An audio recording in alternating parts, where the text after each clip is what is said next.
Pasta ಮಾಡುವ. Pasta ಸಿಂಪಲ್ಲಾಗಿ ಮನೇಲಿ ಏನಾರ ತಿನ್ನಬೇಕು ಅನ್ನಿಸ್ದಾಗ ಹೇಗೆ ಮಾಡೋದು ಪಾಸ್ತಾ ಅಂತ ಸಿಂಪಲ್ಲಾಗಿ ನಾನು ಹೇಳ್ಕೊಡ್ತೀನಿ ನೋಡಿ.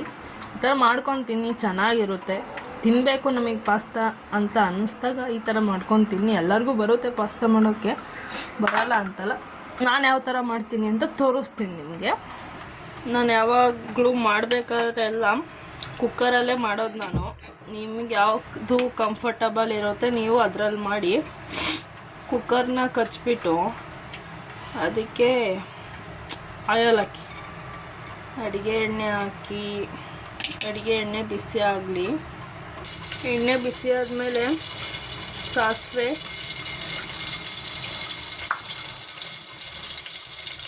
ಕರಿಬೇವು, ಶುಂಠಿ, ಬೆಳ್ಳುಳ್ಳಿ ಚಿಕ್ಕದಾಗಿ ಚಾಪ್ ಮಾಡ್ಕೊಂಡಿದ್ದೀನಿ. ಸಣ್ಣದಾಗಿ ಚಾಪ್ ಮಾಡ್ಕೋಬೇಕು ನೀವು.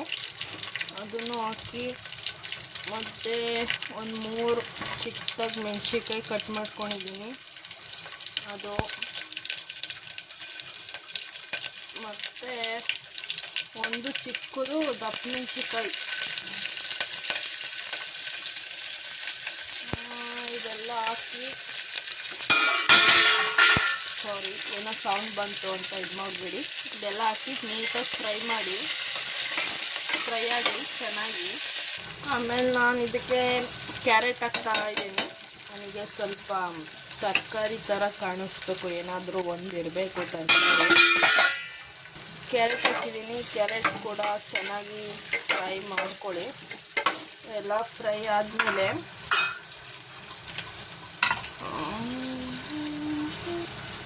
ಒಂದು ಈರುಳ್ಳಿ, ನಾನೊಂದು 3 ಜನಕ್ಕೆ ಮಾಡ್ಕೋತಾ ಇದ್ದೀನಿ ಅಷ್ಟೇ. ನೀವು ಎಷ್ಟು ಜನಕ್ಕೆ ಮಾಡ್ಕೊತಿದ್ದೀರೋ ಅದ್ರ ಮೇಲೆ ಡಿಪೆಂಡ್ ಆಗುತ್ತೆ. ನಾನು ಒಂದು ಈರುಳ್ಳಿ ಹಾಕ್ತಿದ್ದೀನಿ. ಇದನ್ನು ಚೆನ್ನಾಗಿ ಫ್ರೈ ಮಾಡ್ಕೋಬೇಕು. ಇದು ಬಣ್ಣ ಚೇಂಜ್ ಆಗಬೇಕು, ಅಲ್ಲಿವರೆಗೂ ಈರುಳ್ಳಿನ ಫ್ರೈ ಮಾಡ್ಕೊಳ್ಳಿ ನೀಟಾಗಿ. ಈರುಳ್ಳಿ ಚೆನ್ನಾಗಿ ಫ್ರೈ ಆದಮೇಲೆ ಒಂದು ಟೊಮೆಟೊ ಹಣ್ಣು ಸಣ್ಣದಾಗಿ ಕಟ್ ಮಾಡಿದ್ದೀನಿ. ಟೊಮೆಟೊ ಹಣ್ಣು ಎಲ್ಲ ಕೂಡ ಸಣ್ಣದಾಗಿ ಕಟ್ ಮಾಡಿ ಹಾಕ್ಕೊಳ್ಳಿ, ಚೆನ್ನಾಗಿರುತ್ತೆ ಟೇಸ್ಟು. ಟೊಮೆಟೊ ಹಣ್ಣು ಅದನ್ನು ನೀಟಾಗಿ ಫ್ರೈ ಮಾಡ್ಕೊಳ್ಳಿ. ಫ್ರೈ ಆಗಿದೆ ಟೊಮೆಟೊ ಹಣ್ಣು. ಮಸಾಲೆ ಹಾಕ್ಬೇಕಾದ್ರೆ ಲೋ ಫ್ಲೇಮಲ್ಲೇ ಇರಲಿ ಗ್ಯಾಸು. ಏನೇನು ಮಸಾಲೆ ಅಂದರೆ Maggi powder, chilli powder, garam masala ಮತ್ತು ಕೊತ್ತಂಬರಿ ಪೌಡರ್ ಇಷ್ಟು ಇದರೊಳಗೆ ಹಾಕ್ಬಿಟ್ಟು ಇದನ್ನು ಸ್ವಲ್ಪ ಫ್ರೈ ಮಾಡ್ಕೊಳ್ಳಿ. ಗ್ಯಾಸ್ ಯಾವಾಗಲೂ ಲೋ ಫ್ಲೇಮಲ್ಲಿ ಇರಲಿ ಮಸಾಲೆಗಳು ಹಾಕ್ಬೇಕಾದ್ರೆ. ರುಚಿಗೆ ತಕ್ಕಷ್ಟು ಉಪ್ಪು ಹಾಕ್ಕೊಳ್ಳಿ, ನಿಮಗೆ ಎಷ್ಟು ಬೇಕಷ್ಟು ನೋಡಿ. ಮಸಾಲೆ ಎಲ್ಲ ನೀಟಾಗಿ ಬೆಂದಮೇಲೆ ಒಂದೂವರೆ ಲೋಟ ನೀರು ಹಾಕ್ಕೊಳ್ಳಿ. ನೀವು ಎಷ್ಟು ಮಾಡ್ತಾಯಿದ್ದೀರಾ ಅದ್ರ ಮೇಲೆ ನೋಡಿಕೊಂಡು ಹಾಕ್ಕೊಳ್ಳಿ. ಇದು ಸ್ವಲ್ಪ ಕುದಿಲಿ ನೀರು. ನಾನು ಸ್ವಲ್ಪ ಕಲರ್ಗೆ ಡಾರ್ಕ್ ಸೋಯಾ ಸಾಸ್ ಹಾಕ್ತಾಯಿದ್ದೀನಿ. ನಿಮ್ಮ ಹತ್ರ ಇದ್ದರೆ ಹಾಕ್ಕೊಳ್ಳಿ, ಇಲ್ಲ ಅಂದರೆ ಸ್ಕಿಪ್ ಮಾಡಿ, ಏನೂ ಪರವಾಗಿಲ್ಲ. ಅದನ್ನು ಹಾಕಲೇಬೇಕು ಅಂತ ಏನಿಲ್ಲ ಫ್ರೆಂಡ್ಸ್. ನಮ್ಮ ಮನೆ ಇತ್ತು, ಸೊ ನಾನು ಸ್ವಲ್ಪ ಹಾಗೆ ಕಲ್ಲರ್ಗೆ ಹಾಕ್ಕೊಂಡೆ ಅಷ್ಟೇ. ಕಲರ್ ನೀಟಾಗಿ ಬರುತ್ತೆ ಅಂತ, ಚೆನ್ನಾಗಿ ಕಾಣುತ್ತೆ ಅಂತ, ನೀಟಾಗಿ ಬರುತ್ತೆ ಅಂತಲ್ಲ, ಚೆನ್ನಾಗಿ ಕಾಣುತ್ತೆ ಅಂತ. ಒಂದು ಕುದಿ ಬಂದಿದೆ. ಈಗ ನಿಮಗೆ ಎಷ್ಟು ಬೇಕಷ್ಟು ಪಾಸ್ತಾನ ಅದರೊಳಗೆ ಹಾಕ್ಕೊಳ್ಳಿ.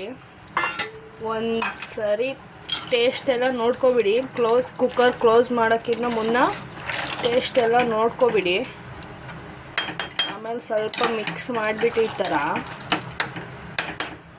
ಕುಕ್ಕರ್ ಕ್ಲೋಸ್ ಮಾಡಿ 1 ವಿಷಲ್ ಹೊಡ್ಸಿ ಅಷ್ಟೇ. ನಿಮ್ಮ ಪಾಸ್ತಾ ರೆಡಿ. ಸಿಂಪಲ್ಲಾಗಿ ಮನೆಯಲ್ಲೇ ಮಾಡ್ಕೊಂಡು ತಿನ್ಬೋದು. Whistle ಹೊಡೆದಾಗಿದೆ guys. ವಿಷಲ್ ಆದಮೇಲೆ ತೆಗೆದ್ಮೇಲೆ ಈ ಥರ ಇದೆ, ರೆಡಿಯಾಗಿದೆ. ಆ್ಯಂಡ್ ಇದ್ರ ಮೇಲೆ ಸ್ವಲ್ಪ ಕೊತ್ತಂಬರಿ ಸೊಪ್ಪು. ನಿಮ್ಮ ಹತ್ರ ತುಪ್ಪ ಇಲ್ಲ ಬೆಣ್ಣೆ ಇದ್ದರೆ ಹಾಕ್ಕೊಳ್ಳಿ, ಚೆನ್ನಾಗಿರುತ್ತೆ ಟೇಸ್ಟು ಅಂತ ಹೇಳ್ತಾ ಇದ್ದೀನಿ. ಏನಾದರೂ ಇದ್ದರೆ ಹಾಕ್ಕೊಳ್ಳಿ ಅಂತ. ನಾನು ತುಪ್ಪ ಹಾಕ್ಕೊಂಡಿದ್ದೀನಿ.